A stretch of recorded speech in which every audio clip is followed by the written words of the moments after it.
Hey guys, welcome back to Tutorials by David, and in this video I will show you a guide on how to sell stock from Charles Schwab. Hi everyone, so in this video of course we will be learning how to sell stocks on Charles Schwab. So first you want to go and log in with your credentials and then go to trade ticket. So from the top menu you want to click trade and then select all in one trade ticket. So you want to make sure the account is chosen before if you have more than one. Next is enter stock details. So in the symbol box, type the stock ticker or this one right here. So for example, if you had an APAPL for Apple. Next is under action as you want to select sell.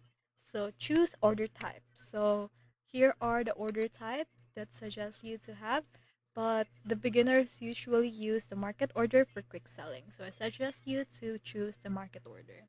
Next is enter the quantity. So enter the numbers of shares you want to sell, and then to sell everything, just type the full number of shares you own, or sell all if it's applicable. Next is review and place your order. So you want to double check all the details, and if you've confirmed all of it, click review order and then place order.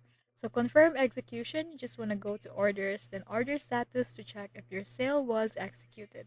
So once filed or failed, the proceed the proceeds appear in your cash balance for all the steps you've take. So that's all on how to sell stocks on Charles Schwab.